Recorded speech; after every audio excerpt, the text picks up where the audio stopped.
Hey, this is CR Comics to Toys, and today I wanted to talk about a new toy line and comic book that I just found out on one of my toy groups that I watch, and it's called DC Primal Rage. I think the only place that you can get these right now is going to be at Target, and you can pick up like the 100-page giant comic here. This one's going to be like $9.99. It's very similar to if you've ever been to Walmart and seen their $5 comics that they have. These are going to have like one new 8-page story, and then the rest is going to be just reprints. Where this comic here is going to be, this is going to be all new stories from, frankly, some pretty good writers. Not so sure about some of the artists, but God, they got people like Marv Wolfman. Who did this one? We got. Let's see if we can find it here. Well, I'll just hit them when I get to the different stories here. So what this is this is DC Primal Age, which is kind of DC's take on if. I guess what if the DC characters were kind of set in the same age as like He-Man or kind of like He-Man.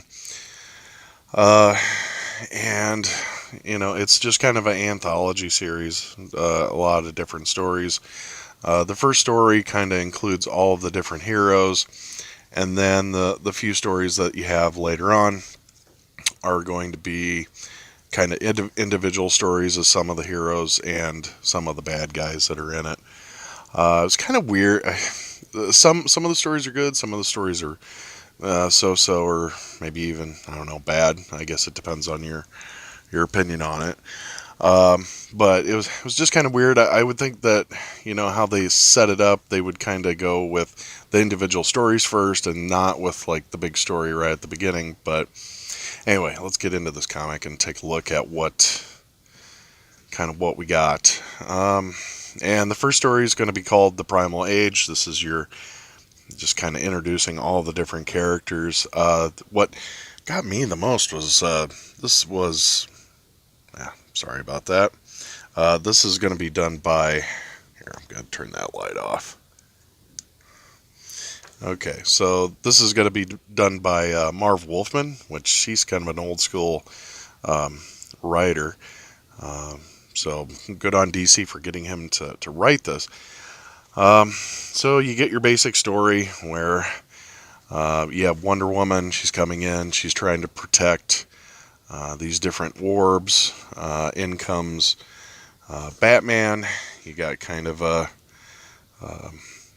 dispute between the two, a misunderstanding, so they kind of fight a little bit. Then you got the Joker here that comes in and kind of tries to snatch the orbs.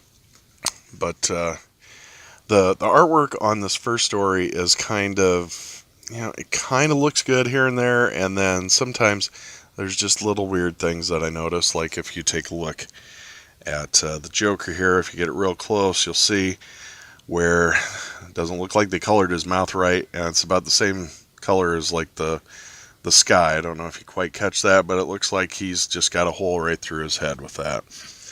And so the art is just, it's not the best, and kind of the dialogue through this. Try and find some examples here. You can see Wonder Woman. I don't know, not my favorite type of artwork. But you get parts here like this where they're talking about the different orbs, and you get this one part here where they say, well, if the orb is allowed to warm to room temperature, well, let's just say that room won't be with us much longer. With that room, I don't know, it just sounds weird. So the talking back and forth that you get between these characters is just kind of odd.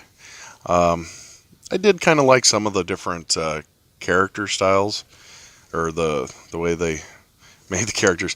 Aquaman was kind of weird. He almost looks like a like a homeless guy here. Kind of weird. And then you got the Flash. He looked kind of cool. We had Superman. I hope we get a better shot here. He was kind of weird looking. He had, well, here's the Green Lantern. He probably was about the coolest looking character of all that I saw. And then here's a good shot of like Superman here. So Superman seems to be missing a hand, and he just has this big spiky ball on the end where his hand should be. Nothing explains that, you know. There's a story that's later on in the book about Superman, and maybe they could have explained it there, but I'm just kind of like, well, tell me about the spiky hand here. And then just some of the action and the dialogue in the story here. Didn't quite care for the first story here. But you just have little weird dialogues between these two that just doesn't sound right. You know, I would think that with this book, if you're sitting down to read it, it would sound more like a He-Man cartoon to you. Just, you know, I'm not saying they should rip them off, you know, exactly like straight out of the cartoon, but you know, you would think that they would talk more like that. Also, you know, the Joker in this is just kind of a weird character. You know, he's not really funny. He's this big barbarian guy now. Doesn't really work for me in this story. But then you get these weird interactions where at the very end where they kind of save the day. Like you'll get this part right here where, let's see if I can make it a little clearer here. It says, right now you're helping us, but since we don't know your alien agenda, I don't even understand what they mean with the alien agenda. I mean, this is kind of back in the barbarian times. Do they know? I mean, there doesn't seem to be technology in this world. I mean, everything seems to be, you know, magic or something like that. Doesn't really talk like technology like you have, you know, maybe in the He-Man cartoon. Then they have this one part here where, you know, there was the battle, and then she says something. Our one male statue should have gotten rid of it years ago. Blah blah blah. I don't know, just weird dialogue with it. So I don't know. First story. Kind of weird. It was done by Marv Wolfman, which kind of surprises me. And the artist, Scott Koblish. So. And then go on to the next story here, which is going to be about Wonder Woman character here. And it wasn't a bad story. Story was about Wonder Woman, and she happens on a group of kids, and she thinks a monster is you know, stealing them, and turns out that it's not really the monster. You know, it wasn't really the monster was keeping them. He was just trying to keep them safe from, you know, other people that had thrown them away.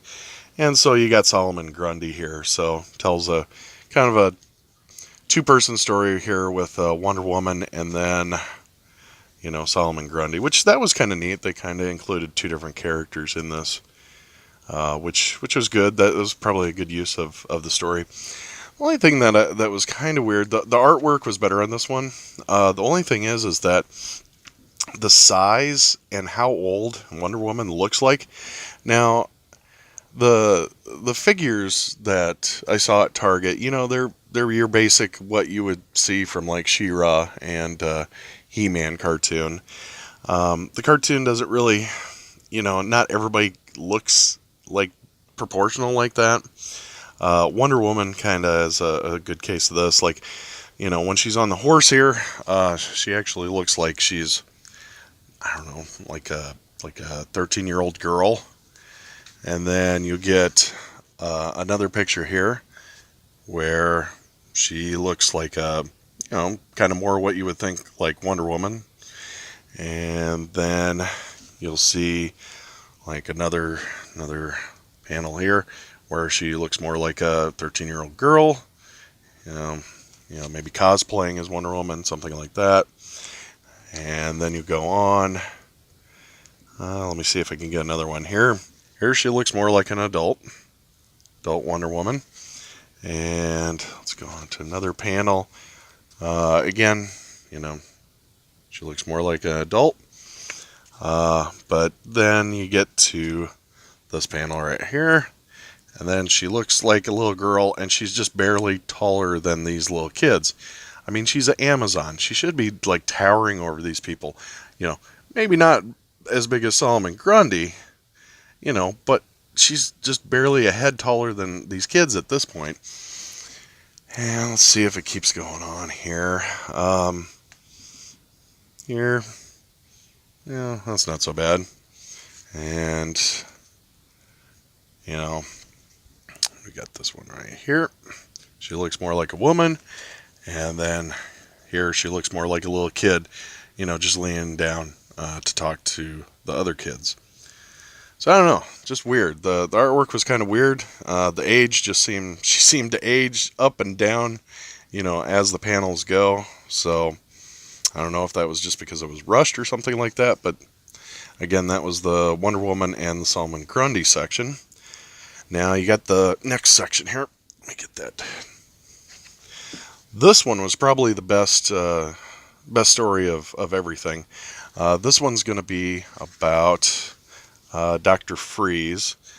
Not really Dr. Freeze, but kind of his counterpart here in this world. And the artwork on this one, let me see who this is. This one is going to be with Phil Winslade, and the writer is Louise Simonson. So another great writer. And if you see the artwork on this, I mean, it's just beautiful. It's probably the best artwork of everything. And basically, it tells the story of him, getting attacked here in his ice fortress, and he's like an ice mage, and it kind of gives you the backstory. Yeah, I mean, some of the panels like this, I mean, where he creates his ice fortress, and then, kind of the parts here where they got him all iced up in his, as a warrior with his sword out and everything.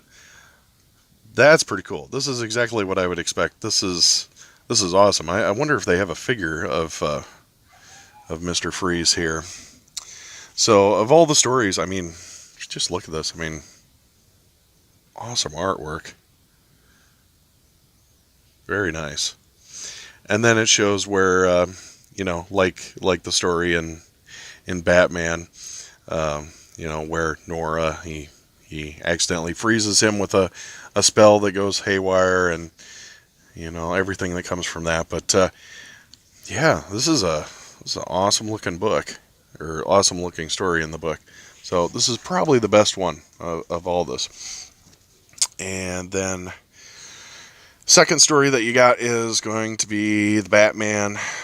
This was a pretty good story as well. Again, looks like this one is done by Louise Simonson as well. Artist on it is Brent Anderson. So the artwork is pretty good on this one. The story is interesting. It sounds like Batman tries to fight everyone, without magics. He's, he doesn't trust magic or anything like that, and he fights evil mages that would hurt the regular folks in Gotham Town, or whatever they call Gotham in this one. But what's kind of interesting is that they have where he meets up with Lucius Fox here, and turns out Lucius Fox, no, he's not a gadget maker, but he is a magician, and he agrees to help the Batman here. And he goes to his Batcave, and he agrees to help Batman out, to heal him, to make different gadgets here. So basically he creates his utility belt and all of his little gadgets that he uses. He also gives he gives Batman a crystal ball, which that's going to be his Bat computer, of course. And it's just a nice little story. I probably enjoyed this one. This was probably right behind the story of Dr. or Mr. Freeze there. And then you had Joker's Wild, which is going to be a story about Joker. He's kind of the leader, the head bad guy of the story. And it tells the story of him going into a village. Looks like in this age he even has his laughing gas that turns people, he has the Joker gas, which kills people in this world as well. He comes into this town,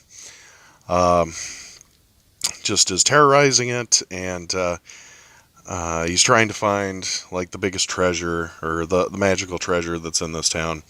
And you can see the weirdest thing is there's like this little kid that's like just walking out of frame here with all this death and destruction that's going on.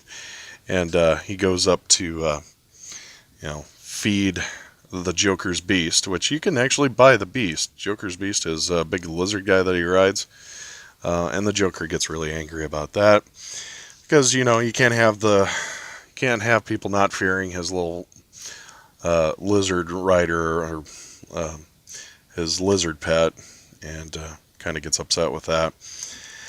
But he gives the kid a break, and then he just kind of goes on, keeps torturing the townsfolk, trying to find the magical item. He gets his magical item eventually, tells the story about how one of his henchmen had come into the town, and the only person, they had arrested him, put him in the stocks, and the only person that was nice to the criminal was this little kid that must have tried to give him water. So, kind of a weird story. Not sure where it was trying to go with it.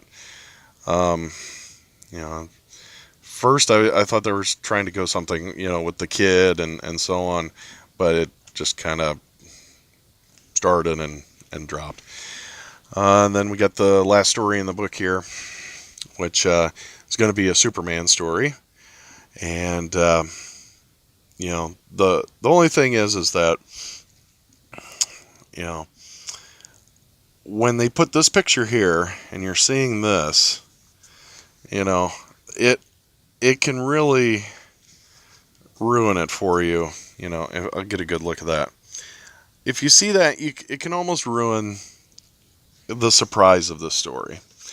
And if you want to not hear what the, kind of what's going on with the story, basically Superman goes to this town and seems to go crazy and start destroying the town that he had originally, was going to protect and has been protecting.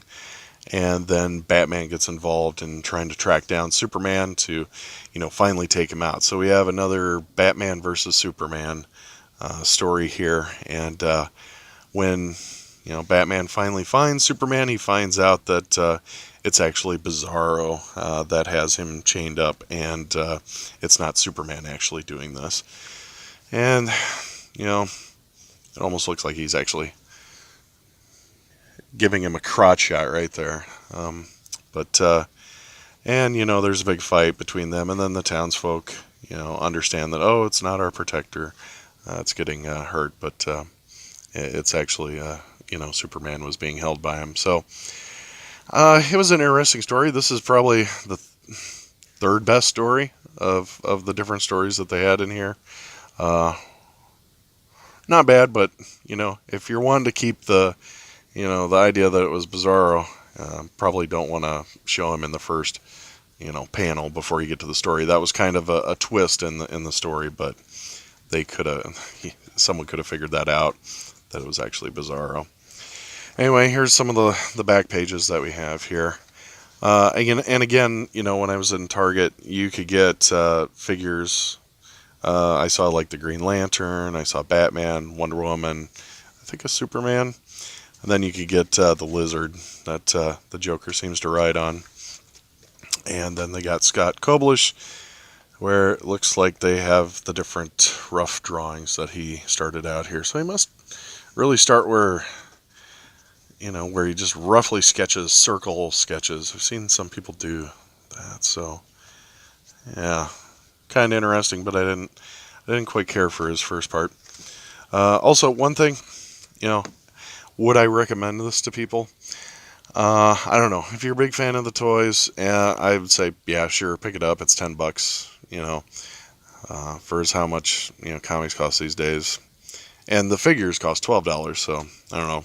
Do you want a comic book? Do you want another figure? But the thing is like, again, I'll show you this 100-page. Yeah, you got this 100-page giant you get for $5. I know these have reprinted stories in them. But the thing is like, this is $10, and you couldn't put a little decent cover. You can see where, I don't know, I've kind of probably ruined it just with one reading, with my fingerprints on it. I guess I should have pulled out the white gloves with this. But anyway, as for, I would say maybe pass on it. I would say. Maybe you could catch us online sometime. Maybe buy it off online. Maybe, I don't know. Or if you got the DC service, maybe you could read it on there. But yeah, if you read it, you are probably gonna destroy the back with fingerprints. But they could have put a little, for $10. You'd think they put a little nicer cover on it. And I have seen where on like the $10 holiday specials and stuff, they've done that. So it's kind of cheaping out on it. So. Anyway, is it a buy? I don't think so. But, it's up to you. If you're a big toy fan, maybe you want to pick it up. It's got a few good stories in it, so it might be worth it. So, anyway, thanks for watching. If you liked the video, go ahead and subscribe. Hit thumbs up, like it, and hit the bell for notifications if you'd like to see more videos like this. Bye.